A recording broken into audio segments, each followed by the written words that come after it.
LinkedIn Learning. All right, we are live. Hello, everyone. How are you doing? Welcome to PM Therapy Live. I'm really excited about today's show. By the way, just want to make sure that you can hear us okay. So just as we normally do, put your name in the chat, say hello, where you're calling in from, just to make sure that we can hear you. All right. So I'm going to go ahead and get started. So today we're talking about how to find happiness in project management. So this is a topic that I've been really looking forward to. And before I introduce the guest, so I don't know if many of you have seen this study that was released by LinkedIn, I believe, and it said that it was a burnout study, and project managers, the project/program management profession, had the highest rate of burnout, right? And I mean, I think I have some ideas of why that may be the case. This is the highest rate of any job compared to any other job. Compared to, yes, any other, like it was number one, the highest rate. Shocking, isn't it? That's shocking. Yeah. So I mean, so I think this is such an apt discussion right now, because a lot of, and I mean, this is also backed up. Like I speak to 3 to 4 PMs every day, and this is not surprising, right? Just the things that they're going through in their day to day. At the same time, I think this is one of the best professions like ever. Like I see myself doing this forever, right? So today's discussion is about how to find happiness in project management. And I'm really excited to have this discussion with Chris. Chris is one of the most highly rated instructors worldwide. He's an expert in project management, and he's also done lots of courses on happiness. So I think Chris is especially and uniquely positioned to talk about this. So without further ado, Chris, how are you doing today? Yes, well, it's great to be here, and thank you for inviting me. And yes, it is weird, isn't it, that I've made courses on happiness. And you may wonder what the connection is, but the connection actually is time management. Because I started with management, and then I went sideways in one direction to project management, because time management and project management, I think, are quite similar. I could talk about that if you want. But sure, you can see that they would appeal to the same sort of person. But going the other way from time management, I went towards happiness, because why do anything with your time if it doesn't make you happy? And so time management is all about, doing the things you want to do and trying to get, your life versus work and all those things. So I think time management is the link between project management and happiness. But we'll explore that, I guess, in this conversation, won't we? But thank you for having me. I'm delighted to be asked. Yeah, no, that's really amazing. I didn't quite think of it that way, but yeah, I think that's really what it boils down to. Like, managing time, whether at the very granular level or at the more strategic level, if I can put it that way. So the day to day, or your multi-quarters or multi-year project. That's really interesting. So Chris, why should we care about this topic? Why should PMs care about becoming happier? Yeah. It's funny because nobody cares about happiness, really. So for example, I'm making a happiness podcast called Happy-ish, because I'm not happy all the time, Happy-ish, and hardly anybody is watching it. And even though it's great, of course. And if you talk to people about happiness, like, would you like a happiness course at work? They go, no, my people are all right. I pay them. They don't need to know. And happiness is regarded as sort of like a luxury or something fluffy that maybe, people who sit in a wellness spa with their legs crossed or something going on. And I think a lot of people think there's something really, not very down to earth about happiness. And yet it's the most important thing. Like, why would you do anything if it doesn't make you happy? Why do you want to make money if it's not going to make you happy? Maybe it is, maybe it isn't. We could talk about that. Why would you change your job and do something else if it's not going to make you happy? Why would you get married if it's not going to make you happy, or have kids? So happiness surely is the most important thing. It's not worth doing anything if it doesn't make you happy. And yet people don't really think it's a proper subject, and people don't put time and effort into understanding it or studying it for some reason. I think it's maybe because if you're quite happy, you think, well, that's probably all I'm going to get. There's probably not much I can do about it. So I won't even think about it. And I think if you're not very happy, you tend to think, well, I can't do it. I'm never going to be happy. So what can you do? And, my work is horrible, but what can you do? That's just what I have to do to earn my money. So I think people think that it's not in their control. But of course it is. And your work must make you happy. If you're only happy 2 days a week at home at the weekend, that's not enough. You're at work 5 days a week. And in fact, for many of us, your job is who you are. I mean, it's interesting because you didn't say you work as a project manager, Mukhtar. You said you are a project manager. And, I think our job is often what we are. And if our job doesn't make us happy, that's terrible, And the final thing I'd add, by the way, if you're happy, you'll perform better, you'll do a better job, and then that will make you happier. But your performance is tied up with your happiness. I think it's very hard to be good at a job if you're not happy doing it. So I think happiness it's really, really important. And I find it amazing that people think happiness is sort of a luxury or something fluffy, because it's not. It's really important. We have to understand it, and we have to be good at it. It's really important. Right. Yeah. As you're saying that, I just remembered, because I read this book, The Happiness Advantage. It's one of my favorite books. And I think one of the core, if I remember correctly, one of the core arguments that he's making in the book is a lot of people delay happiness. So they think that, they want to get success so that they can be happy. But a lot of times it's the reverse. Yes. You should be happy right now. And that sort of permeates how your work and everything, and that leads to success, right? So that's why he called it the happiness advantage, right? So instead of delaying happiness, like happiness is actually critical for you right now in order to be successful. Oh, totally. I think to try to get success and then happiness is not sensible at all. If you can find something that you're happy doing, you're more likely to be successful at it. Right. In fact, the key really is to find something you enjoy and that you're good at. And if you can find both of those things, then you'll have happiness and success. But if you're doing something you don't enjoy just because you're quite good at it, or because you think it will give you success, then that's not going to work. In the end, that's not a sensible way to go. For sure. So, absolutely. We want happiness now, don't we? We can't. And of course, some people say, well, I'll be happy in 5 more years when I get promoted, or in 3 years when I finish my MBA, or when I get married, or when I have kids, or when the kids leave home, I'll finally be happy. When they get out of my house and I get some time to myself, or when I retire, I'll be happy.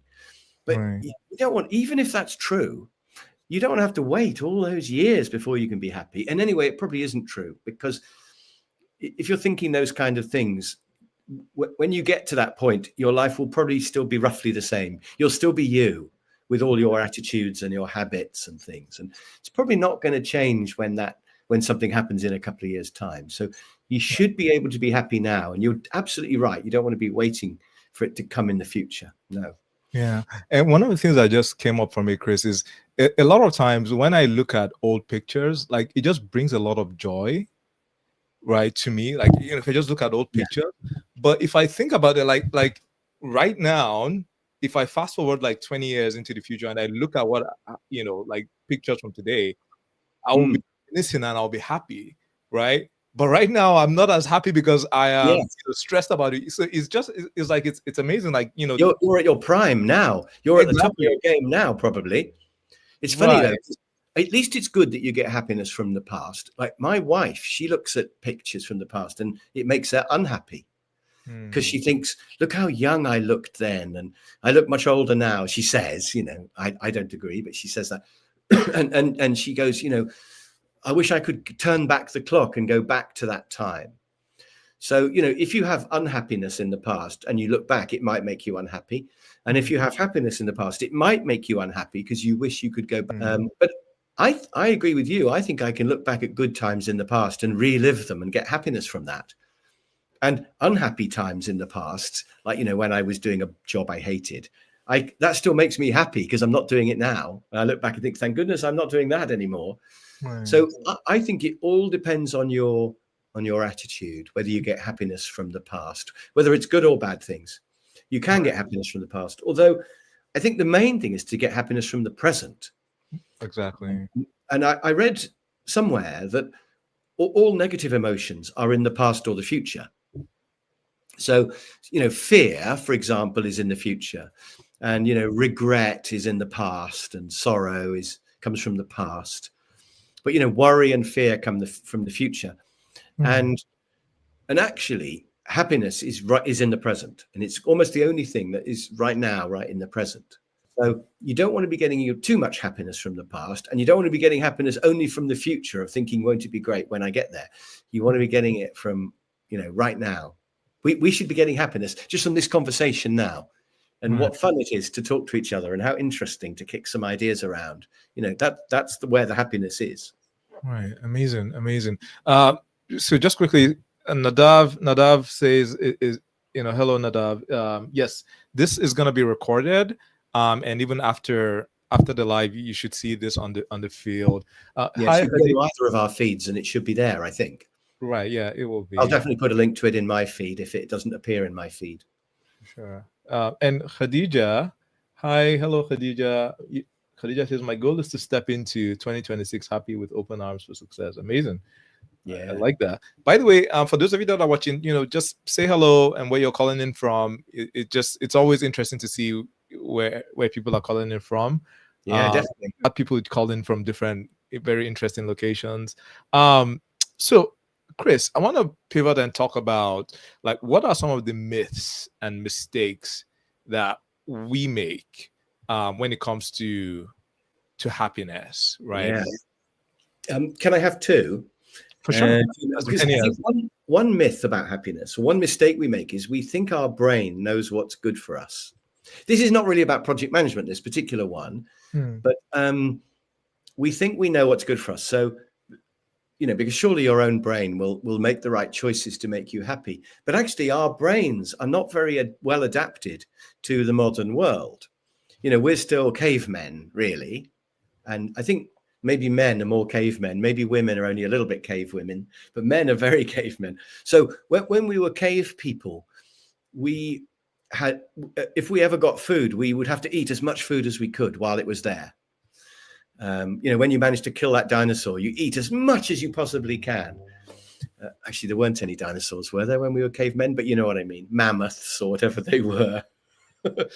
But now, of course, it's not good for us to eat as much food as we can all the time. And so, when we were cave people, it was good to be lazy, to conserve energy. Right. But now we've got unlimited food, we've got warm houses, etc. And so laziness is actually not good for us anymore. We need to work harder and not be selfish and not compete, but we need to work in a team. And there are lots of things that our brains tell us to do that are not good for us. So helping other people, for example, our brain might say, no, don't waste time helping them. You need to look after yourself. But now we live in a sort of an abundance world where we do have the time and the resources to help other people, and we should. And that will actually make us happier in the end. So our brains quite often point us towards short-term happiness, which does not give us long-term happiness. So I think, that's one mistake we make, a myth perhaps, is that we know what's good for us. And that's why we put things off and we're lazy and we just think, why am I so hopeless? And it's because our brains are not designed for the modern world. But the other myth, I think, is that it's not in our control. And it's true that some of your happiness is not in your control. So some of it is genetic. Some of us are just genetically happier than others. And some of it, is how we're born into maybe we're born with like a better brain or better temperament or something. But there's a whole lot of happiness that is in your control. And there are simple things you can do to be happier. So, for example, the biggest cause of unhappiness at work is your boss. And if you're watching this and you've got a good boss, then that's great and you're lucky. But on average, when they ask people, it tends to be people's bosses that make them unhappy. And of course, you have to have a boss who is there to make sure you work. And so it's always going to be a little bit tricky between you and your boss. But if you can have a good relationship with your boss, that makes a big difference. And I think to an extent, we can manage our boss. We can make sure we communicate a lot. We're honest with our boss and perhaps a little bit assertive with our boss sometimes as well and things. So I think you can affect the relationship with your boss. And if you can't, if you've got a terrible boss and they're making you unhappy, then you can leave, and leaving is within your control. Searching for a good company and a good culture and a good boss is something we should do. Also, I think saying no to things that don't make you happy, not necessarily with your boss anymore, but in your life generally, we can say no to things, both in our personal lives and at work. And I think a lot of us are bad at saying no, and we end up doing things that don't make us happy. And we can control our negative emotions more than we realize. So we have these negative emotions, which are designed for when we were living in caves. So something like, let's say, anger is probably quite useful when you're, like in the jungle or having to fight a crocodile or something. You have to get angry because it makes you stronger. I'm going to win this fight. Or maybe, when you're being attacked or something. But nowadays, in the modern world, being angry doesn't help. If you're driving your car, getting angry doesn't help. It just makes you drive the car badly. Or being in a meeting or on a phone call or something, getting angry doesn't help. It makes you perform worse. And lots of negative emotions are actually quite unhelpful. Like fear. We have to have some fear, a little bit of fear, otherwise we would do crazy things. But to be really frightened, like if you have to give a presentation to a big audience, fear will make you do the presentation worse. It's not helpful in our modern world. It helps you run away very quickly from a mammoth, but it doesn't help you do a presentation or make a sales call or something like that. So, but the myth, I think, is that we can't do anything about our negative emotions and we just have to be a slave to our negative emotions. But actually, you can overcome your negative emotions. And you can say, I'm not going to get angry. I feel the anger bubbling up. And then I'm just going to say, no, I'm not going to feed the flames. I'm not going to go, oh, I can't believe he said that. Ugh. I'm going to say, no, he's not going to make me angry, because if he makes me angry, he's won. So I'm going to let that go. It's his problem, not mine. Or the fear, you can feel the fear coming and you say, well, I'm going to get rid of the fear because I'm going to plan. And I'm going to have a really good plan for the presentation and it's going to be fine. I know I can do presentations. I've done them before. It'll be fine. So what you say to yourself, you can kind of push back on those negative emotions. And you can say to yourself that, I think that fear is going to make me perform better. It won't. So I'm not going to allow that emotion in. Or I think that anger is going to make me stronger, but actually it won't. So I'm not going to allow that emotion in. I'm going to push it back out again. And I think, we can all do that. And with practice, you can get better and better at pushing out negative emotions. Right. So I think it's a myth to say it's not in our control, because I think we really can control how we think and how we behave with other people. We can learn that stuff. Right. Oh, yeah, I think anyway. Yeah, no, that's really amazing. And one thing that came up for me, Chris, I just read this very amazing book. Yeah, the name will probably come to me, but it's about like this psychologist who I think is at the cutting edge of emotions. He's been studying emotions for a long time. And one thing that I remember him saying is that for emotions, we cannot control them and we can control them, right? And this is what I recall. So the initial, because an emotion is it's a response to stimuli, right? Something happens, you get angry. Something happens, so like that initial response, like it's gonna happen because you're a human being. You're reacting to things, right? But now what you do have control over is what happens afterwards.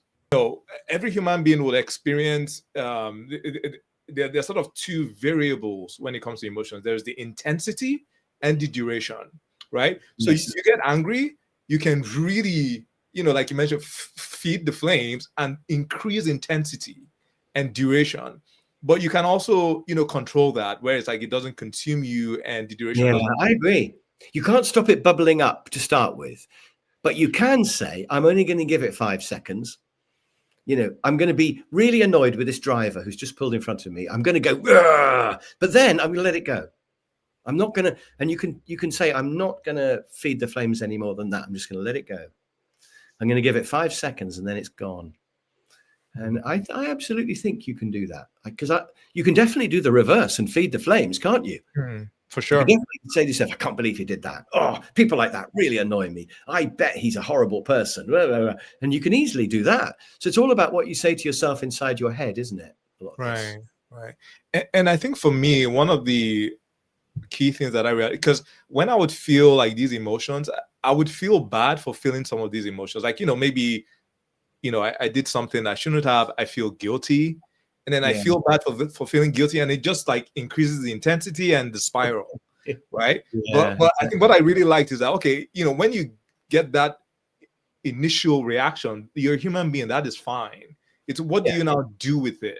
Right. That's why. So, you don't have control over things that just come up, but you do have control about the trajectory of that emotion. So to me, like that was, a very key insight for me. I read a really good quote. Somebody said that hate is like drinking poison and thinking the other person will die. And I think that's so true, isn't it? Because, hate it's related to anger, I suppose, isn't it? Right. But if you sit there hating somebody, and it might well be your customer or your boss, but if you just sit there hating them, all you're doing is you're the one drinking the poison. You're the one who's being made unhappy by this process. They probably don't even know, and even if they discovered it, they probably just think that you were wrong or stupid. It's the most stupid emotion, really. And once you realize you're the one drinking the poison, then you can think, well, I'm just not going to drink that poison anymore. It's just not going to get me anywhere. Talk to the person about their behavior if you want, or what you want them to do, but don't just sit there having an emotion, because that's just drinking poison. And I love that quote. I think that's really a good way to think about it. No, amazing. It's a different perspective of looking at it. Yeah, there's a lot of hate in the world at the moment, isn't there? And there's lots of politicians stirring it up in all our different countries that we're in. Although you're in Canada, aren't you? You've got a great prime minister. I love him. In England, we love him. We think he's great. But we've got various people trying to be elected who are all stirring up hate, and it's just it doesn't get anybody anywhere. It's not sensible. It's just drinking poison. Right. Anyway, back to project management.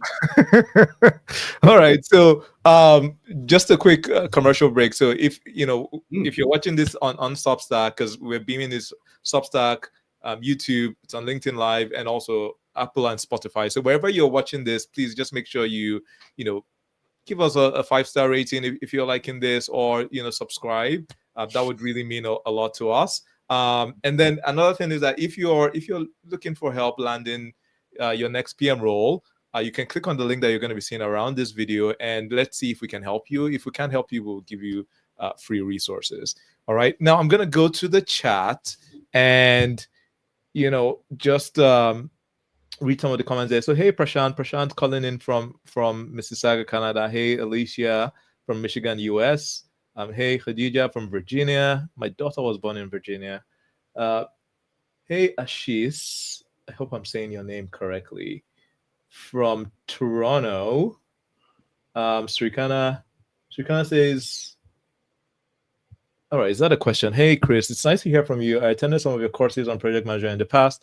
When things go wrong in projects, as they inevitably do, what can we do to stop feeling bad about the situation and instead learn to find happiness? Please share your insights. Yeah. Okay. That's a question, isn't it? Yeah. Maybe we can take this. I was going to say, we'll probably talk about this later on. But yeah, Chris, you wanna take this on now? Yeah. Well, I mean, firstly, things always go wrong in projects because projects are difficult. You're trying to do something new that hasn't been done before. That's the definition of a project, isn't it? It has a start and a finish, but it hasn't been done before. If it has been done before, it's just a process. And there's not really any excuse for processes to go wrong, although they still do. But projects, you're trying to achieve something you've never done before. So things will go wrong, and that's fine. So I think, firstly, don't beat yourself up about it. Quite often they go wrong through no fault of yours. like customers change their mind or things change in the world or whatever, and that's all part of it. So that's the first thing. And in fact, you've put as they inevitably do. So I think, firstly, it doesn't mean it's your fault. And then it's your job to fix it, isn't it? And to recover and find answers. So you should find happiness from fixing things when they go wrong.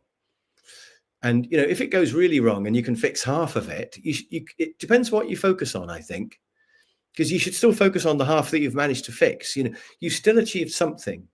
It's like, if you aim for the stars and you manage to get to the moon, that's still an achievement, isn't it? And you still made the world better from your project. And you could be thinking, yeah, but I didn't get to the stars. But don't think that. Just think, I've reached the moon, and that's great. So I think it's really about what you focus on. And it's not your fault. It's not your fault if your project doesn't go perfectly. It will be because of external factors. Yeah. And for me, I think this is also something that I struggle with, because when I struggled with, and I think I'm still struggling with it right now to some extent. And here is why. So I think it's difficult for me to separate me from the project, right? Because when I am on the project, like I am all in. I'm thinking about it, constantly, and for lack of a better word, I obsess about getting the project to the finish line, right? That's why, like, when I'm done with the project, like, I need a break before I start the next project, because I need that time to just, just like detox and unwind. So I think when things happen like that, it's difficult for me to not take it personally, right? And I understand that intellectually, like, things happen and all of that, but when things go wrong, it's difficult for me to separate myself from the project. But one thing that has helped me recently, because I think some of this is just maybe how I've been programmed, because like when I was working with somebody and was like, okay, why are you feeling that way? Like, when something happens in your project, why are you feeling that way? And I think one of the core underlying beliefs for me was that I should have known better, or I should have done something. Right. So like that comes up. It's like almost it's like that is an underlying ethos that I've just sort of really believed. Right. So whenever that happens, like, it comes up. Right. And that is heavy. And for me, like, when I realized that, it was like, okay, wow, it was heavy to accept, but it was also empowering. Because now when that comes up, I remind myself, okay, that's what I'm thinking. Like, I should have known better. I should have done something. And then I now replace it with the opposite of that. I did the best I could at the time. Yeah, and I've learned from it as well. Yeah, exactly. So, when that comes up, you can do. Right. Yeah, I think you're right. And I think some of us project managers often have a thing called be perfect, where they want to make everything completely perfect. I've got this. So little things annoy me. So for example, if I write a book and then I discover there's a typo in the book, just one spelling mistake in the whole book, it really annoys me. And that's good because I care about detail, but it's bad for my happiness. Right. Or if I discover that my watch is just 1 minute, not quite 1 minute out from the right time, then I get in and I fix it. And it doesn't really matter, and then I'm thinking about the seconds, I want everything to be exactly right. And I think in a project, it will never be completely perfect. There'll always be something you could have done better. Right. And once you realize that you're just the victim of this habit of always looking for the faults and trying to fix the faults, then you can start thinking, well, no, 99% great, this project. And I think projects of all things will never be perfect. Right. You might be able to make a process perfect eventually, but you can't perfect a project. So I think this drive to do things perfectly is quite unhealthy and should be resisted. And you should just say to yourself, no, I'm not trying to do it perfectly, because if I spend twice as long doing the project 1% better, that's a whole load of time I could have spent on something else. I could have got a lot more results doing a whole load of other things. So doing things, 95% well enough is great. And to get that last 5%, you'd have to do fewer projects. You maybe have to do half the number of projects to get them from 95 to 99, because there'll never be 100 anyway. And that's Right. madness to try to get the last bit. So you get diminishing returns from your time, don't you? So I think don't let the be perfect driver make you unhappy, because that's unhealthy mentally. Right. No, I really love that you said that, because I think for me too, I suffer from that, because like I really want to have a perfect day, and Yes. it's not achievable. Like, so it's like you're Mm. setting yourself up for unhappiness and failure from the beginning, you know. So I think when I started to recognize that, and somebody was helping me with this, and what she mentioned is, you should try to have like a budget. And to me, I really enjoyed it. So the analogy that she gave is like, okay, as a responsible adult, you have budget allocated for unplanned expenses, Yes. or unplanned expenses and even planned expenses, like, maybe for your car, for your house, a mortgage, so that when these things come, you don't get upset. Oh my goodness, why did they take the money from my account for my mortgage? Like, Mm. why did, like, that this is gonna happen, so you plan for it. The same thing with projects. A customer will piss you off, your team member will not update Jira, so like, and it happens regularly, so you can budget. You have a Okay, happiness budget almost. exactly, like, okay, I know that this month Yeah. 3 people are gonna piss me off because they didn't update Jira.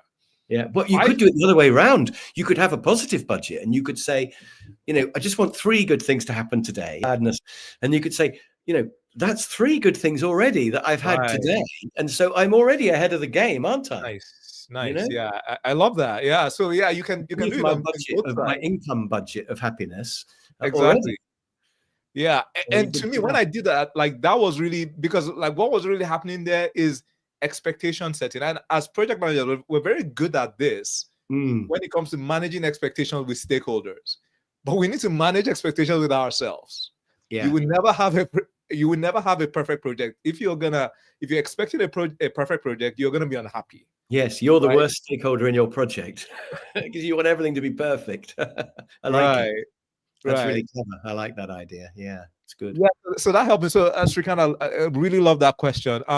Yeah, this was a nice tangent. I don't know if it was Yeah. tangent. I think we're gonna get there anyways. What But other mistakes do you think projects managers make then, apart from wanting everything to be perfect? It's funny, you said managing your stakeholders. I think some project managers, they don't manage the stakeholders well enough at the start. And so they think, right, my boss has asked me to do this and I'm going to do it. And off they go. And they don't say to all the other stakeholders, right. What do you think? And then, of course, later on, there's lots of trouble and all the stakeholders, well, I didn't want it to look like that. And I didn't want this. And I think not having a really good kickoff meeting at the start and saying to everybody, are we sure this is what we all want? I think that can lead to unhappiness later, perhaps. Yeah, no, I completely agree with that. And it just reminded me of a story. So one time early on in my career, I was told to go, like, lead this project. And this project was an interesting project. It was very high stakes, and I was assigned to it, and there was no budget, right? So it was almost like, yeah, this was gonna be it's like a high risk project that people didn't really have faith in. Yeah. All right. So I was assigned to it, and then I was told, okay, this is the main stakeholder. So I was like a consultant, and then it was the client. So I went to meet this client, and he was like, okay, yeah, this is how I see the project going, et cetera, et cetera. So I went to that, and I started, like, moving along with the project. And then there was another person who just, like, I didn't know anything about the person, and this person just blasted me, saying, what's going on here? Like, how come I wasn't consulted, et cetera, et cetera. Oh, yeah. I ended up finding out that she was actually the most powerful person in the project, but the org chart did not show that. Like, she was just like on the side in the org chart. That doesn't tell you everything, does it? Right. So, like what you just mentioned, at the beginning, just spending that extra time to meet with everybody and to really understand the dynamics and to look beyond the org chart.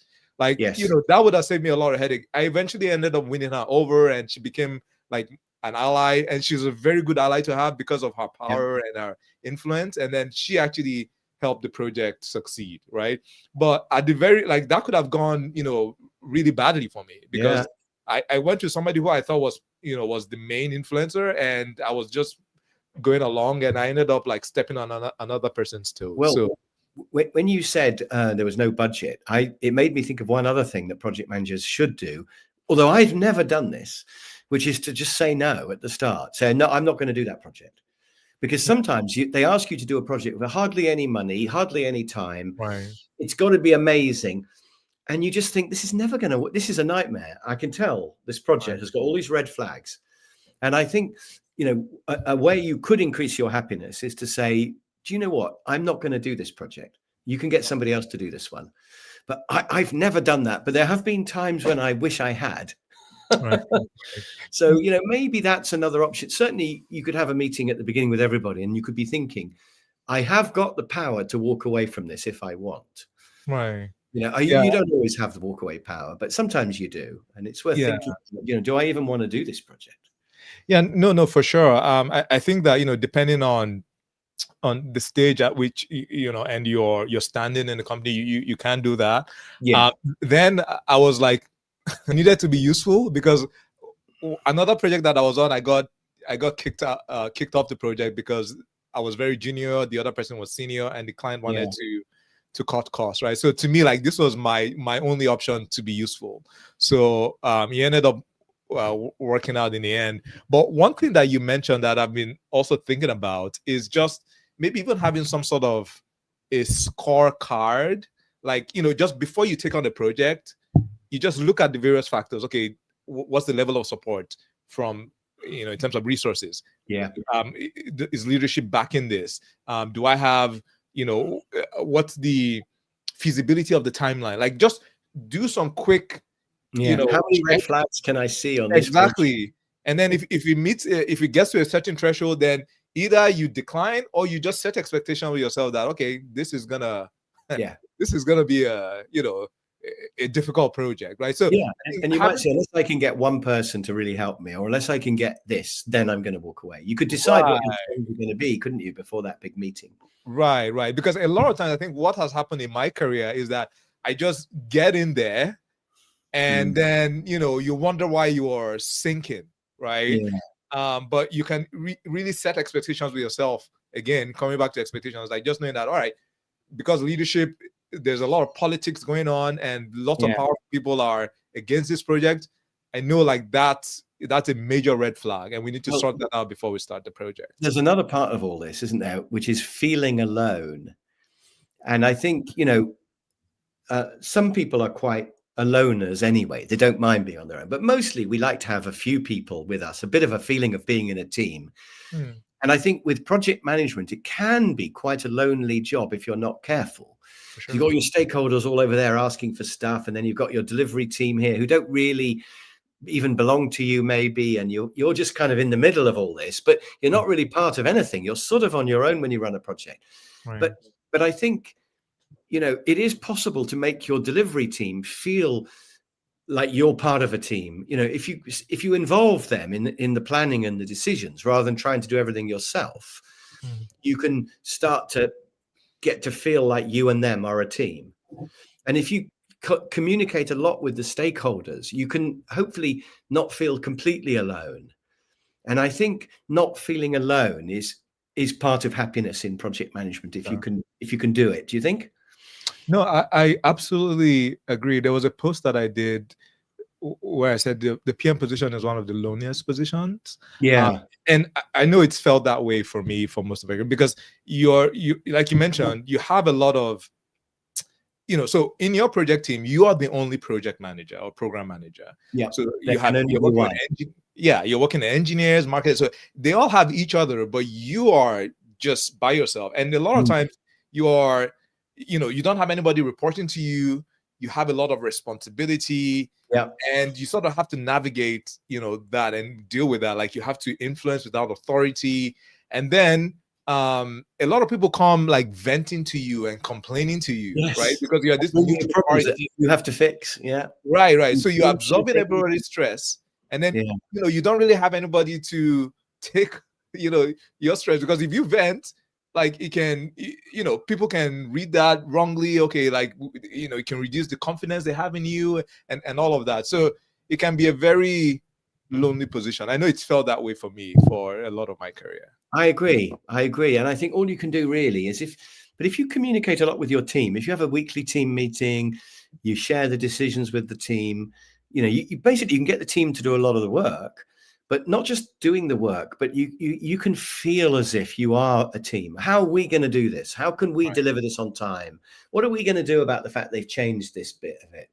And in your own mind, if you can feel like you've got a team, so you want to make them feel like a team anyway, so they do better work. But I think it helps you as well if you involve people more. And I think a lot of project managers try to do everything themselves. And I think you don't have to. I wouldn't call it delegating. I think I'd call it sharing the work, really. Sharing the decisions and sharing the work with the team maybe will make you feel a little bit happier. But I think you're always going to be a little bit on your own. I think it's one of those jobs. That's how it is. It's kind of like the CEO position, because at the end of the day, many CEOs say, it's a lonely role. It's right? like being CEO of your own little company when you run a project, isn't it? Because you're in charge of the money, the time, the people, the customers. You kind of, it is like being CEO of a temporary little business, isn't it? I agree. But I think that's good as well as bad, by the way. Well, yeah. No. So again, like I think that the project manager position has a lot of challenges, but I think it's one of the best jobs in the world. Well, you get achievement for a start, don't you? Because you can think, I did that. Because like I used to run a factory for a living and it never ended. Always they wanted more, another job. And whenever we delivered a job, there'd always be 3 more that had started. Even at Christmas, everything was left half finished, But with a project, you finish that project and it's done and you did it and it's great, and also you have that variety of, we were talking earlier, weren't we? Like every project is different. And the variety is great. You never get bored. I got bored with running the factory. Every day, the same problems, the same suppliers delivering late. But with projects, at least you have different suppliers delivering late. So you have variety.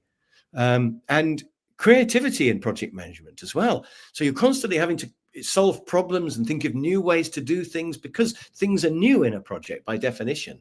And you get that closure at the end when you think the project is finished. And maybe it was a terrible project full of horrible people, but at least it's finished, And I think I really like closure. I like to finish things.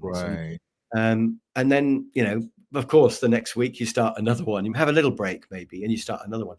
But I think achievement, variety, creativity, and closure all add to the happiness of being a project manager.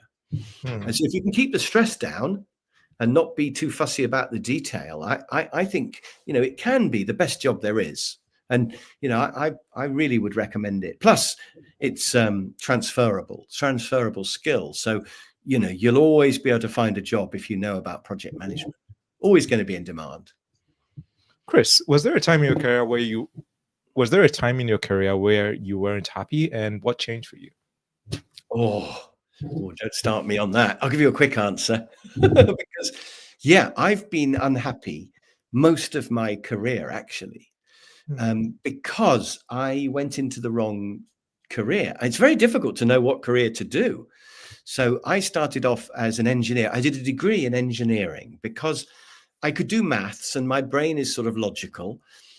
But when I started as an engineer, I knew on day one I was not really cut out to be an engineer. There's so much detail.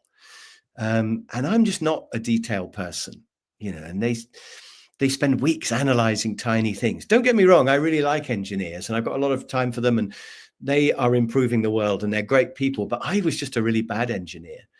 So I was in the wrong job and I went from there into being a manager. And that was more exciting and more fast moving and more focused on people and less maths. But it was also not the right job for me because as a manager, I had to do lots of things that I didn't really like doing. had to be horrible to people. You had to, fire people and, give people bad news and force people to move into jobs they didn't want to move into. And there were lots, I just felt I didn't like the person I was becoming when I was a manager. And in fact, even from just seeing me for half an hour already now, could you imagine me running a factory with 200 people making plastic containers? It's just, I'm not the right person for that. And so engineer and manager were both the wrong jobs for me. And it was only eventually I discovered running training courses and teaching people. I discovered that was what I was born to do. And so I would say to anybody who's not I wouldn't say I was that unhappy. It was all right being a manager, but there were times quite often when I thought, is this really the best job for me? Am I just settling for a job that I can do that's quite well paid, but it doesn't really make me happy? And I would say to anybody, keep looking for your perfect job, because your perfect job is there somewhere if you can find it. And it took me too long, really. I should have changed it sooner, but I'm just really glad to have found my thing eventually, and I only found my thing because I got fired. I would never have left my management jobs if they hadn't fired me. If they had just made life unpleasant, I would still have stayed there, and they did make life unpleasant and I did stay. But eventually they said, look, this isn't working out. I got made redundant twice. And it led eventually to me taking a job as a university lecturer and discovering training and teaching. But if they hadn't fired me, I think I'd still have stayed there, because that's what we do, isn't it? We just settle for a job that's okay, especially if it's quite well paid. You think, well, I can't do anything else. What else could I do? But you always can find another job that you can do. And I think the search must go on to find a job that you can actually love. I would honestly say I love doing what I do now. So I do Zoom training for people. I love that. And I make video courses for the internet, and I love doing that. And I occasionally give a talk at a conference, and I love doing it. Occasionally I write a book about something, and I love that as well, actually. So there's maybe 4 things I do. I love them all. But it's taken me years to find that. I mean, it took me 30 years. So that was a bit stupid of me. I should have found it sooner. But the search must go on. That's what I would say. The search must go on. Chris, if you were to do this over again, and you didn't want to take 30 years to find what you were good at, what would you do differently? Well, I think I would ask lots of people about their jobs. Funnily enough, I never had a job called project manager, even though I was doing projects. And the projects were the parts of my work that I enjoyed. I think I would have enjoyed being a project manager, actually. And then when I finally went on a project management course, I just thought, whoa, I love it. This is great. I've been trying to guess how to do this all these years. So I think the first thing I would ask lots of different people, what's it like? Like, I very nearly worked as a veterinary surgeon, but luckily I asked somebody what it's like being a vet. And he said, it's terrible. You spend your whole time with your arm up a horse's bottom, or giving injections to people's hamster, or having to put dogs to sleep. He said it's a really depressing job, and the customers always complain you can't fix their animal. And I thought, right, I'm not going to do that. And I'm so glad I had that conversation. But I didn't learn from that and have that same conversation with lots of other people. And I should have, so I should have gone to project managers. What's it like? And I perhaps would have discovered project management. And I should have gone to some, trainers and said, what's it like doing training courses? And so I think I should have looked around more, and possibly I should have experimented more and actually tried more jobs, because I thought I couldn't do anything else, but I think I probably could have. Well, I know now that I could have. I think I should have tried just giving a talk at a conference, for example, because when I was a manager in the world of plastic extrusion, I could have given a talk at Plastic Extrusion World, or whatever the conference was called, and I probably would have really enjoyed giving the talk, and then I would have thought, maybe I could do this for a living. So I think I should have experimented, and I should have definitely just investigated and asked more questions and widened out my view of what my options were.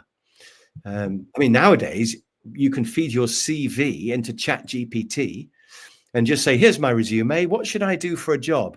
And I did that, by the way. I tried it. So I took all of my resume up to when I became a trainer, but I didn't show it that part. And I just put, manager and engineer, and I put it into ChatGPT and said, what should this person do as a job? And it listed several things, including management training. So, it would have given me the answer that I took years to discover. It was there. So I think that's what I should have done. And I think, by all means, use AI as well, but just asking questions and looking at what else you can do. Don't settle for a job that's good enough. That's my big message, I think. Yeah, no, I really love that. So just to summarize what I heard you say, talk to lots of people, experiment more, try out different things, and even use AI. Right, AI will be able to suggest. Exactly. One thing that I would add in my experience, because I've also one of the things I really like about the project management space is that it cuts across on pretty much every industry and sector out there. And I started out in oil and gas, and I got tired and burnt out with the oil and gas space. Yeah. But I wanted to explore other industries. So I used my project management to pivot into healthcare, because I really wanted to go into healthcare. Because it's the same process, isn't it? With any project, anywhere. Sometimes the employer may not believe that, but it's absolutely true. You could run a project in anywhere. You could put a man on or a woman on Mars now, couldn't you? Because it's just the same process. For sure. Yeah, no, absolutely. And when I went to the healthcare, like, I really loved it. I really, and then after that, I went to real estate. So I think that's one of the things I really appreciate about project management, is that I sort of explore different sectors. And I'm the kind of person that I really love that that diversity, that and variety. Have really different cultures, don't they? Right. Because gas and oil is very kind of macho and competitive and serious. Right. Healthcare, well, they're still serious, but they're much more caring, much more gentle, much nicer, I think, as an working environment. Because I've done training for different sectors, and they vary hugely in the culture. The insurance sector, they're so formal. You have to wear a tie and all this, and then IT, they're all like casual in t-shirts, and they're much more up for having a laugh. And so if you can find the culture that suits your way of thinking, then that makes a big difference. So the basic job may be the same, but the culture in different sectors can vary a lot, I think. For sure. So one practical tip because I know that there are many PMs listening, and that might be feeling like they're not, happy right now, is just start talking with fellow PMs in other spaces, right? Like, you will be surprised at how, number one, how many things that you have in common with the other person, and then just exploring their world, right? Because there was just lots of PMs doing fascinating things. I mean, right now, for the FIFA World Cup is going to be here in 6 months. Yes, right? Come on, England. Right, and then there are lots of PMs that are actually working towards that. Like, and I'm trying to see if we can get some of them. Like, we're having some conversations to get some of them here to see what their world is like. Yeah, so that's just one example. Like, whatever the space that you're in. Recently, not too long ago, I talked to a PM in the library space, right? So there's just so many fascinating places that you find PM. So that's something that you can do as well. And you never know, where you would end up, right? So that's just one practical tip. Yeah. So Chris, what can PMs do to create a career that would really make them happy? Right. Well, we've already talked a bit, haven't we, about trying to find the right culture, experiment a bit, find what sector suits you. I think that's good. I think it's worth trying to, there's the thing about people get to their level of incompetence. And I think you could rephrase that and say you get to a level of stress at which you're not happy anymore. So I think you could do bigger and bigger projects, but only until you're happy. You don't have to do an even bigger project. So you may not want to run the whole of the World Cup. That may not make you happy. And I know it's probably better paid if you get into bigger and bigger projects, but forget the money. You want to be aiming for things that you enjoy and that you're good at. So if you're at a level where you're happy, stay there, or maybe go up one level. If you don't like it, come back a level. And you might find that you like running one project, or maybe you prefer to run a program and have a whole load of projects running simultaneously. But you don't have to go into program management. So you could, so I think just, think about how complicated you want your job to become. And you don't have to constantly be going upwards until you get to a point where you're unhappy. And if you do, you don't have to stay at the point where you're unhappy. So I think, standing back and looking at your career is something that they could do. But I also think within whatever project you're running, it's all about stress, isn't it? You want to be able to keep the stress down because you want to get all that achievement and variety without the stress. Right. So really the question is, how can you keep the stress level down? I think projects do get stressful. I mean, there's no doubt about it, especially when they're about 3/4 of the way through. Because at the beginning, it's all exciting, isn't it? And once you've finished, it's great. But when the deadline is coming up and you're running a bit late, that's the horrible bit, isn't it? Like 3/4 of the way through.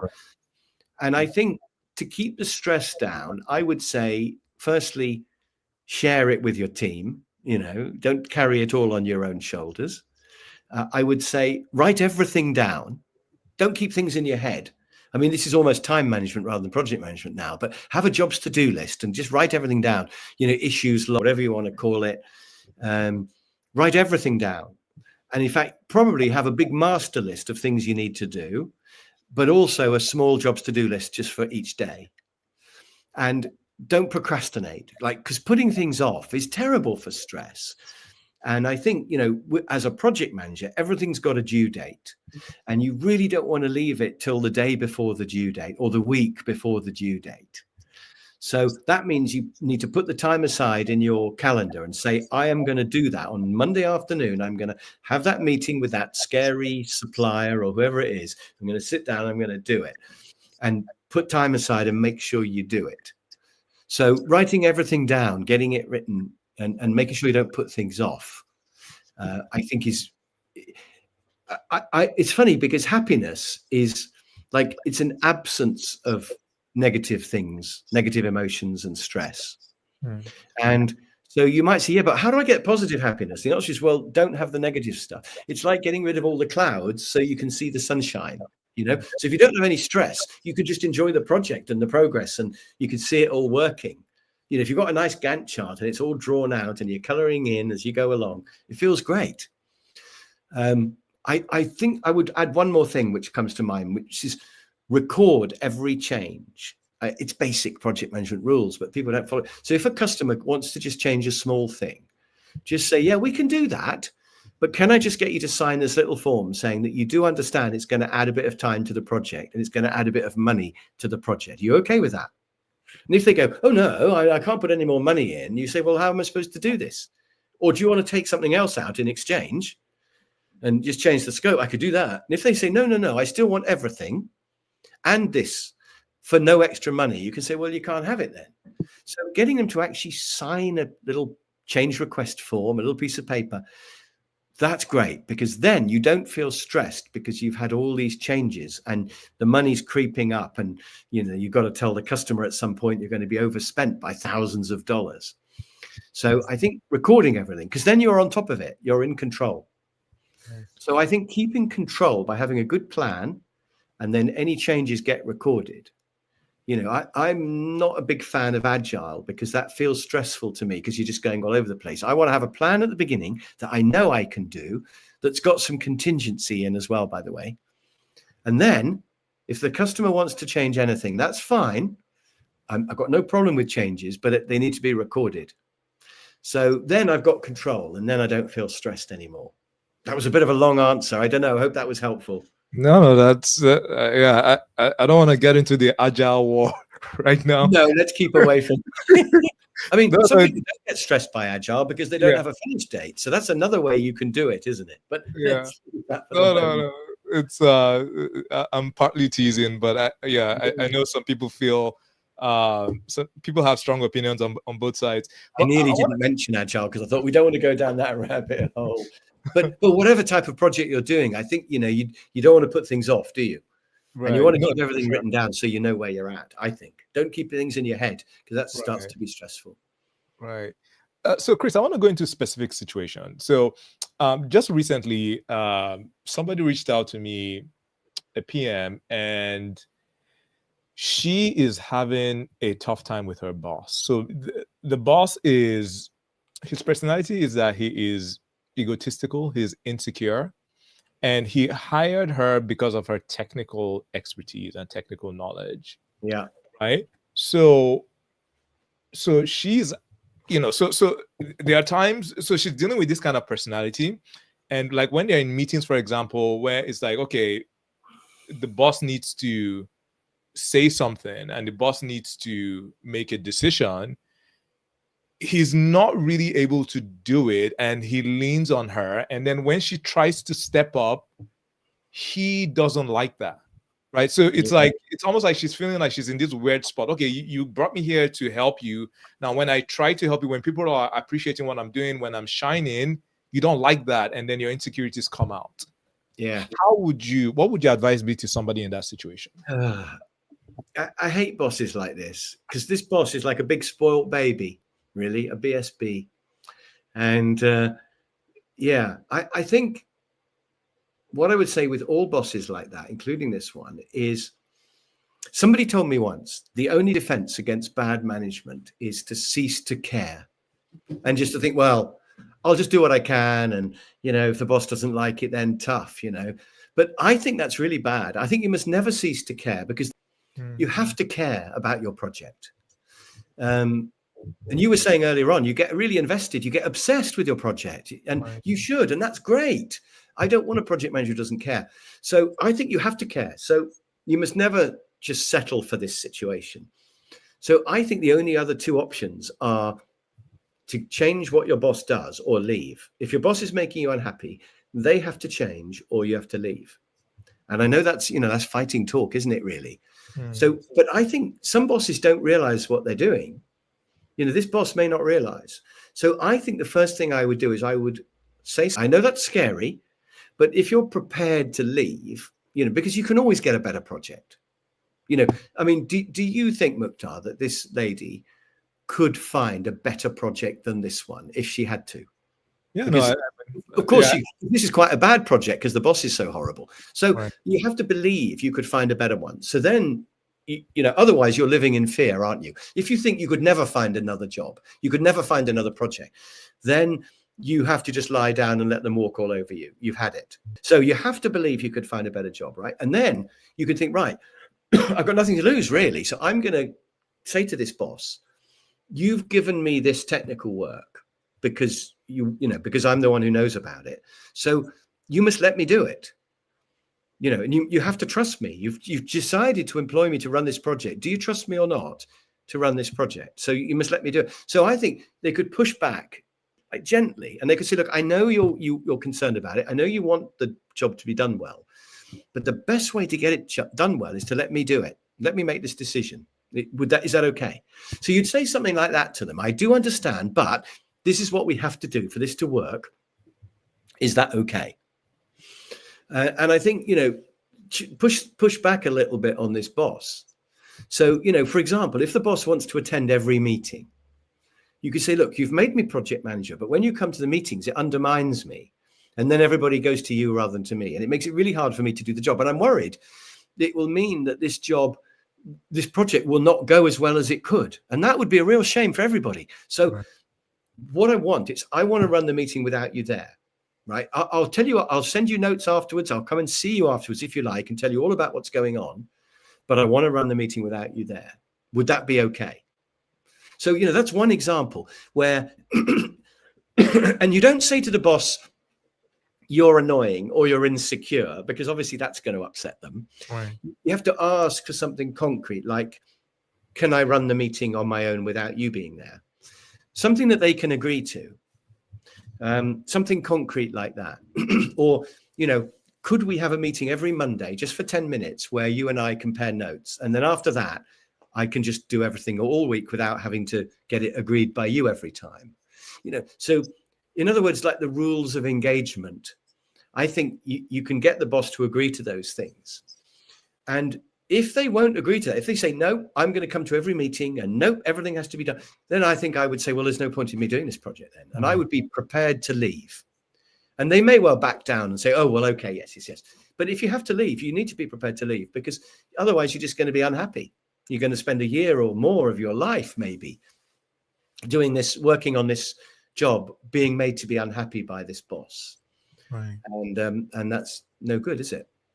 No, for sure. And I think that one thing that I think is very important in every job is to have boundaries. Like, what is that line? Because what happens is that we start this job and then, people tend to push against those boundaries. Yes. We reset the boundaries, and then you're like, oh my goodness, I'm burnt out.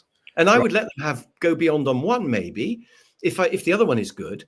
But if they're going beyond on everything, then you get to a point you think, hang on a minute, I'm not happy with this. Right. And then it is time to assert, and it's usually bosses, but it might be a stakeholder, and you might have to say, look, you're doing this, and I think I would always use the argument it's bad for the project in the end. Right. And I can't let the project suffer, because then the company suffers. Of course. So we have to change the way we're working together on this. Some words like that.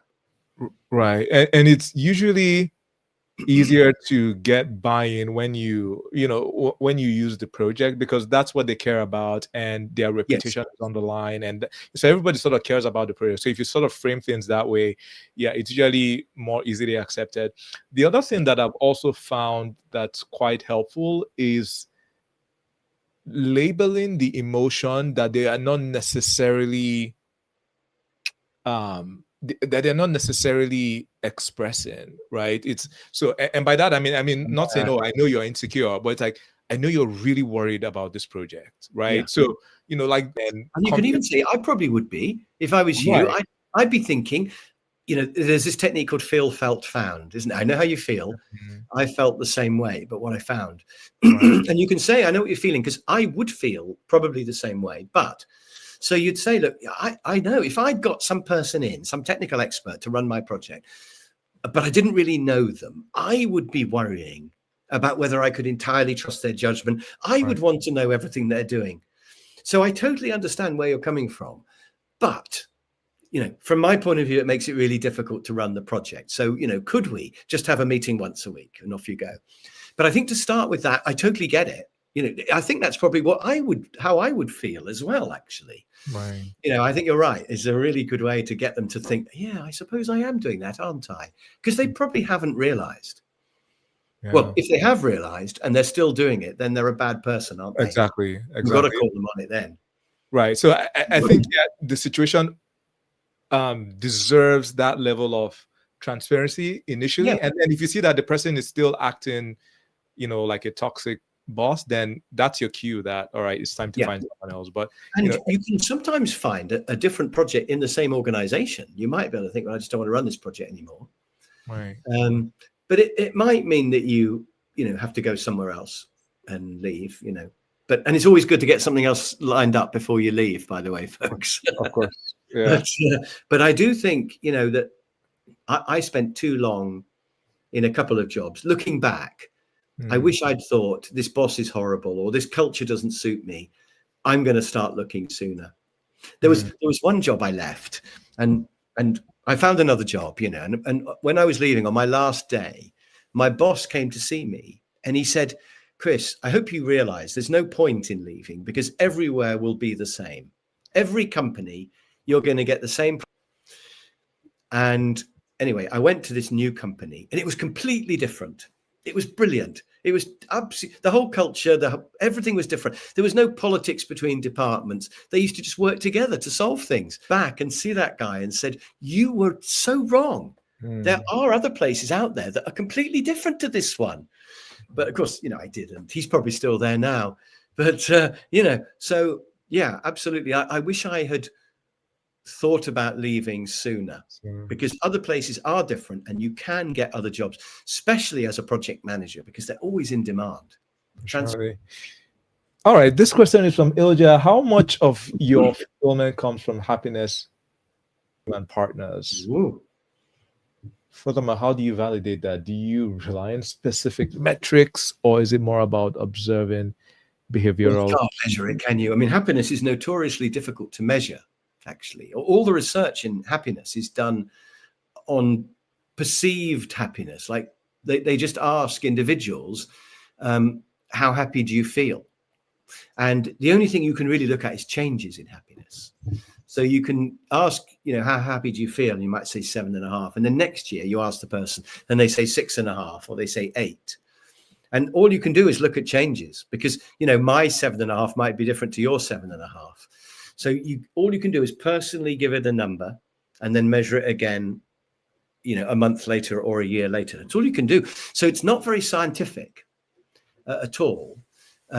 But I do think whether it's good enough or not. But the happiness of the team, I think that's a really interesting question because my first reaction was to think I get most of my happiness actually from how I feel inside. I'm not really much of a team player, but I know that all of my wife's happiness comes from the happiness of the people around her. She wants everyone to be happy around her. But she would not be a good project manager, actually. I think she would find it very stressful. And I think project managers often are quite independent, quite internally driven. I don't think there's a right or wrong, by the way. I think, people are different. So I think, you can get some happiness from the people around you. But I think it's really difficult to measure. My fulfillment comes from finishing projects and thinking I did that and it was good or it wasn't good. And if some people were unhappy while it was being done, maybe that's the price you pay. Right. So I don't know whether the answer that Ilya was hoping for. I don't know. What do you think about this, Mukhtar? Do you get your happiness from other people or from inside yourself, from doing the job? Yeah, no, I think this is such a fascinating question. And I think that this also has to do with the personality of the project manager. Because, there are some of these personality types. Like one of the ones that I'm familiar with is the DISC. Yes. I've heard about this. So, there are people that are more task oriented and people very D and I on DISC. Yeah, exactly. People that are more people oriented. Some people are more extrovert. So I think it depends on really where you fall, because there are some project managers that they just come across like, I really don't care about your feelings. Like if you don't deliver, I'm going to escalate. Right. So, they have that sort of vibe. Right. Yeah, that's pretty scary. Yeah. And then there are other. You don't have to be like that to be a good project manager, do you? Sorry? You don't have to be like that to No, be a you good. don't have to. But there are many project managers that are effective and they have that kind of, personality. I think you have to have a bit of that. Yeah. So again, it's a spectrum, right? And you need to know when to deploy that, right? Yes. And I think this is part of the art of project management, you know. And then there are also project managers that they are very people oriented, like, charismatic. They are, the life of the party, and they use a lot of their relationships to really influence people. Like, it's like people can hardly say no to them. They're very good at politics. Somebody else to keep a track of the money and the numbers and the details. Exactly. Otherwise it would all get forgotten. They have a project controller or somebody who looks at a coordinator. Right. It's a good combination. Yeah. Right. So I think part of this is self-awareness. So like that person now who is very people oriented, like I feel like that person will rely, like, the happiness of everybody, like, is very important, for them. Right. Yes. And then their weakness, they know how they handle their weakness. It could be like, having a project controller, like you mentioned, or just having techniques to manage that. Right. Yes. And then the other people that, like, they don't really care. It's about the project. And after they're done, like, they're looking for their next promotion and all of that. So for those people, maybe they might not really care about people's happiness, but or maybe they were that way before and they see that, okay, I can be a successful project manager right now, but I'm not going to have a long career because I'm just going to be leaving people damaged after my project. So they learn to now. Yeah, sorry. I think the two you've described, I quite like the 4 colors rather than DISC, which is, it's related though. And I think you've described the red person who is like, do it or you're in trouble. Right. And the yellow person who's like very enthusiastic and exciting and visionary. I think you're right. Those are the two best project managers. But I think the blue and the green people, the more introvert people, I think they struggle more. So the blue, the analytical ones who are very good with detail, I think they make a very good project coordinator. But I think they would get very stressed to go into full-on project management, because I think they love the detail, but the big picture decisions and the trade-offs and things would worry them. You know, they're very likely to want everything to be perfect, for example. And I think I would say to a blue person, be careful about getting into really high level projects, because I think it'll stress you out too much. And then the green people who are just incredibly nice and they want everyone to be happy, I think they're great at many things, but probably not project management, because I think with project management, you can't make everybody happy all the time. And I think they would find it really stressful. So I think the two successful styles really are the red, bulldozing it through, and they need to work with the green person just to remind them to be nice to people. And then I think there's the yellow enthusiast style, and they need to work with the blue person to look after the detail. So you need the blue and green, but I think to be a project manager, I think you need to be yellow or red, really. Interesting. Yeah. So that's an interesting question. Yeah, no, sorry, I didn't mean to cut you off. Yeah, so Ilja, I hope that answers your question. I think not a brilliant answer to that question, is it? I think it might be an impossible question to answer. Yeah, 100%. Yeah, no, I think it really depends on the person. Do you still have a few more minutes, Chris? We are over, but we still have some questions to go. I was thinking we could always cut this in half and put it out in 2 pieces or whatever. Yeah, no, let's do a few more. I've got a few more minutes if you have. Yeah. All right. All right. David says, this is quite insightful. Are you offering mentorship? Yeah, I am offering mentorship. And Chris, do you offer mentorship, or do you Definitely not. Partly because I'm actually not very good at it. So I'm a trainer and I love telling people stuff, but I'm not very good. You have to know your strengths and weaknesses, don't you? And I'm not very good at listening to other people. As soon as you start describing the problem, I just want to tell you the answer as I see it. So I'm a terrible coach. I'm a training person. So have a look at my training courses, but you don't want me as a mentor. But the other thing is, I think mentoring is really difficult. I mean, I don't always know the answers. And, you know, I think training's easy because you work out what the answers are and then you tell people. But mentoring, it's sort of open-ended and everybody's different. And so I think it's a real skill. And you may well have it, but I haven't. So I'll leave that one to you. Yeah, so David or anybody listening, like we do offer mentorship. So if that's something that you're interested in, you can check out the link around these videos. And if we can help you, we'll let you know what the next steps are. You're a good mentor, Mukhtar. I think you'd be a great mentor and a good coach. Thank you, Chris. Appreciate that. So this is from Ashish. Hi, Chris. I've attended many of your courses.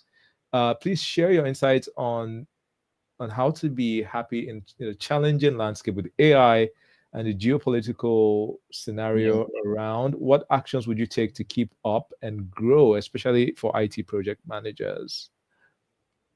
Can I give a quick answer to that? Well, I think first of all, if I was an IT project management, I would investigate agile as well as what I would call classic project management.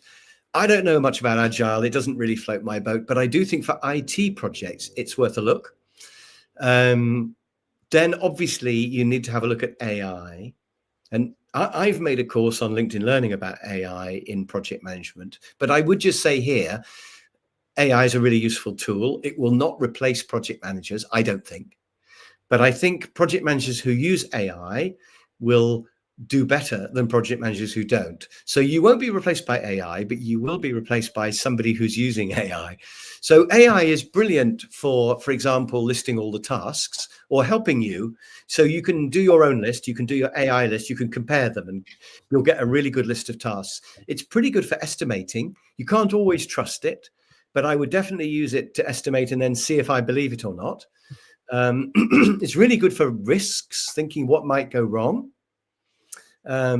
It's very useful for all sorts of little corners of project management. It won't do the whole project for you. I would still do a Gantt chart myself, for example, because you can ask AI to do a whole project plan, but I still think the best project plans are done by people. So I would get my team together, I would put all the tasks in order, what depends on what, and I would draw it out as a Gantt chart. But AI is also good for what have I missed? So you can say, this is my plan, have I missed anything? And it's really good for that. And finally, it's good for reviewing, which I think is quite a surprising use of AI. So what you can do is, if you write a review of your project, right, and you just put it into a big file somewhere, when you next do a project, you can say, you just put all the project reviews into AI and say, I'm doing a project covering this. Which of all of these reviews is relevant for my new project? And it'll say, well, I found one here, and this part of this project and this part of this project is useful to know. So it'll pull out all the useful lessons from all your previous projects for your new one. And AI does that really well. So you have to write the review, but it will sift through all the reviews when you come to start your next one. So I think there are some really useful ways you can use ChatGPT or whichever other system you want to use. There are ways you can use it as part of your project. And I would definitely experiment a lot with those, because that can save you a lot of time. Sure. And I think they're probably the things I would recommend doing. Can't believe I recommended Agile there, but I did. Do you want to add anything, Mukhtar, to that? Yeah, no, I mean, I think you covered it. So I think regarding the, because you mentioned something about like the geopolitical scenario. I mean, there's a lot happening, and depending, I know like people are watching this from all over the world, and depending on where you are, like some people are in safer areas, some people are in not so safe areas. One thing that I've found helpful is just understanding the difference between your circle of concern and your circle of influence. Yes. Because like the news, for example, many of us are in places that we're relatively okay, but when you look at the news, like there's just a lot going on, and sometimes you can really worry and get depressed, can't you, by the news? Exactly. And not to say yeah, and not to say don't do anything. I mean, don't don't listen to news and all of that. But I think one thing that's helpful is just to really understand the difference between your circle of influence and your circle of concern.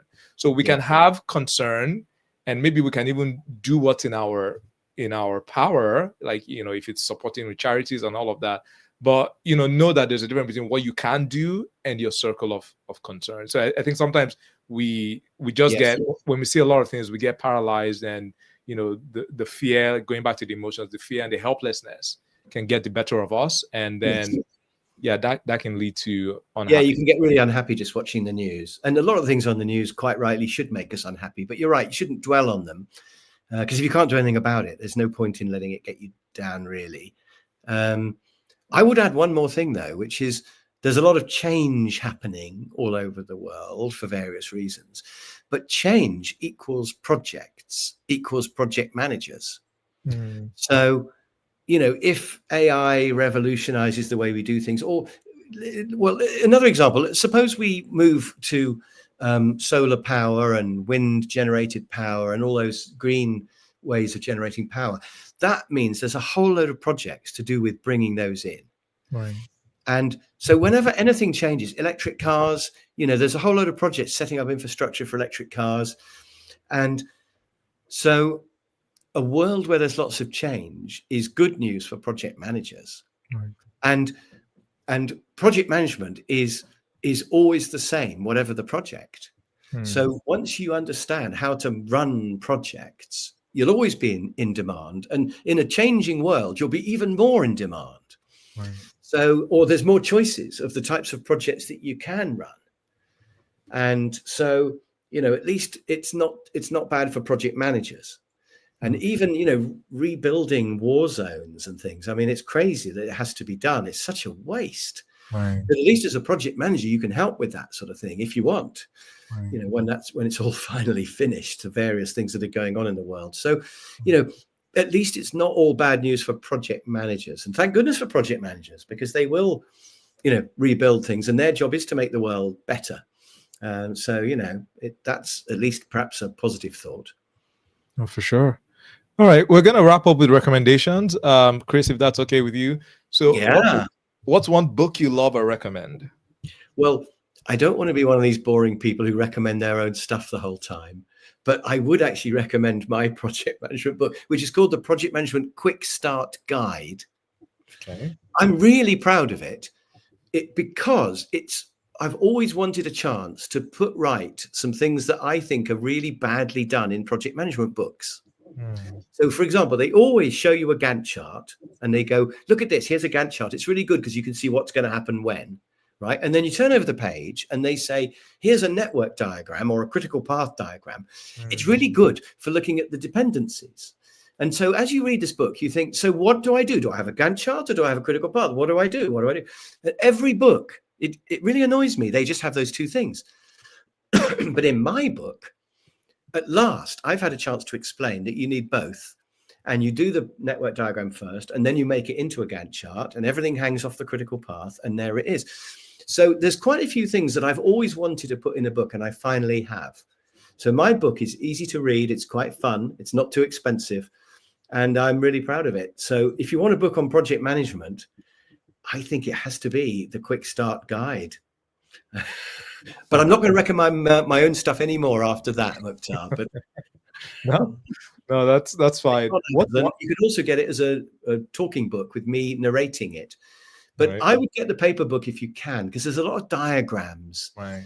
You know, the talking one comes with a little diagram downloadable as well. But I think it would be hard to understand it as you're driving your car. I think you'll end up crashing your car trying to visualize all the diagrams in the book.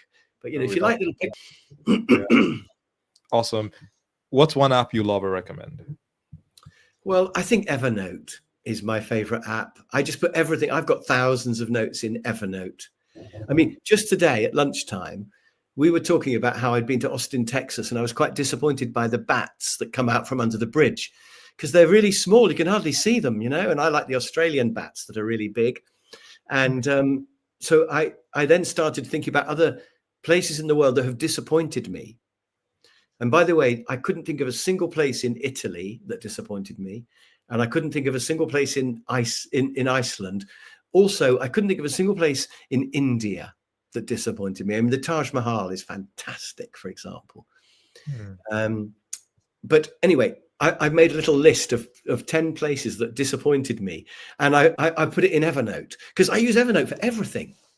You know, everything I'm thinking about. I don't know what I'm going to do with my list of disappointments. I might do a blog post maybe, or if somebody ever says, you know, what disappointed you, Chris, I can go, the Sphinx in Cairo. You know, the pyramids are fantastic, but the Sphinx is a bit meh.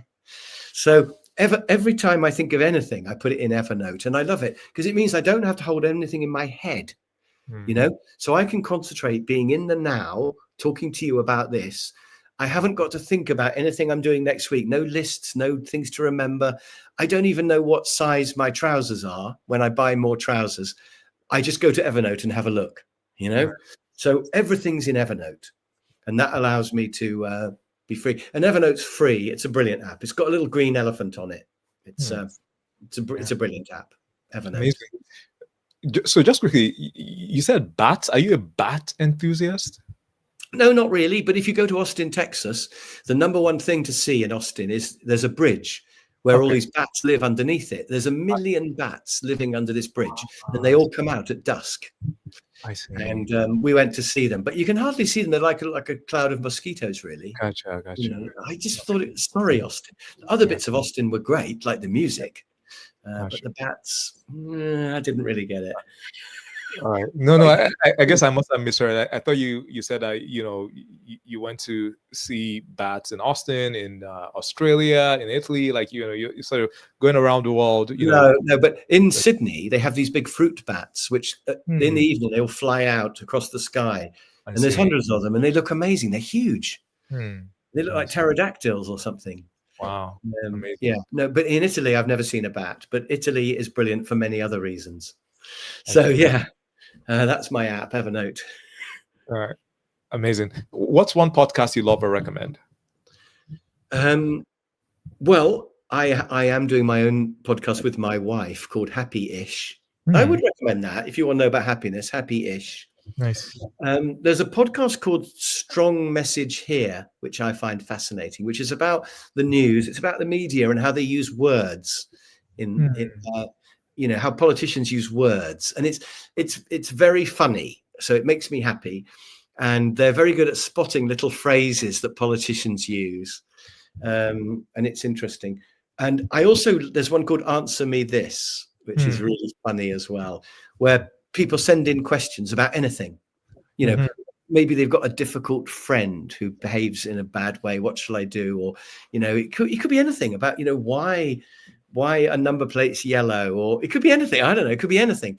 And Answer Me This, I think, is a really great podcast. So Answer Me This, Strong Message Here, and Happy-ish. Nice. Sorry, I had to have 3. I couldn't resist it. That's all good. It's all good. I think podcasts are really interesting. Yeah. What's one productivity hack that actually works for you? Oh, my number one rule by far is write everything down. Just don't keep anything. Write it. Put it anywhere. Put it in, in Evernote or on a piece of paper. Or I've got a thing called a Remarkable, which I love. I write things on my Remarkable. Quite expensive, but I really like it. But write everything down. And when you're writing it down, have a daily jobs to-do list, but also a big master list of everything. So, don't try and work from your master list. So you need to have a master list and a jobs to-do list. But basically write everything down. I know doesn't sound very profound, but if you do that and keep to it, it really has a huge effect. But if I was going to have another quick one, I would say only fill your calendar half up. Don't fill, so if you're looking at tomorrow in your diary or your calendar, it mustn't be completely full, because every day, half of the things that happen, and this is really true for project managers, half the things you do are things you didn't know about at the beginning of your day. So you have to leave space. And that means that at the beginning of your diary, at the beginning of your day, it needs to only be half full. But that means you have to say no. Once your calendar becomes half full of appointments, if somebody says, "Hey, Mukhtar, can we have a meeting this afternoon?" You have to say, "No, I can't," even though there's space, because that space is going to be gone by the time you get there. So you have to say, "No, how about tomorrow?" And you have to push them into tomorrow, which you would do if your diary was completely full. If your calendar was completely full, you'd say no, and it would be fine. You have to start saying no before it's full. Right. Because it's actually full, but it doesn't look like it's full. The other half is reserved for you could write in. Right. You could fill half your diary with panic, crisis, hassle, annoying suppliers, team problems. You could put all that in if you want, like a swarm of little bats. Right. Then you'd be going, "Oh, look, my diary's full." But because you're right, it is full. It just doesn't look it. Right. And last one, when you're overwhelmed, what helps you reset? There's 2 things I do. One is I have to walk my dog, and when I'm walking my dog, I'm thinking. But the other thing I do is I sit in the sun. If the sun is shining, I know it's bad for you to sit in the sun, but in England the sun is so weak it doesn't do you any harm, I don't think. But if we get a little sunny patch, I go and sit out in the sun. I've got a little bit down in the corner of my garden with a chair, and I go down there. And I sit and I just think about stuff. And quite often I write lists. I think, I'm feeling a bit stressed because there's 3 things I haven't done, or 4 or 5 things I need to remember to do. And as soon as I write them down, I feel much better. So I go down there with a piece of paper or my Remarkable tablet, and I sit there and I just write them down and I feel better. So sitting in the sun thinking, or walking the dog thinking, are how I reset my brain. Because your brain just needs a little bit of time just to untangle itself. Right. But you do need to write things down. So sometimes when I'm walking the dog, I stop and I type something into my phone just to remind me, just to get it out of my head. Because you never want loose ends floating around in your head. You always want to get them written down. Yeah, it just causes you more stress. Yeah. So I've got nothing in my head that I need to remember at the moment. And, talking to you now, I don't know what I'm doing tomorrow. I don't even know what day of the week it is. I'd have to look. I don't know what I'm doing next week. I have no idea. Christmas is coming soon, but I don't know. Is it next week? Is it the week after? I literally don't know, because everything's in my calendar.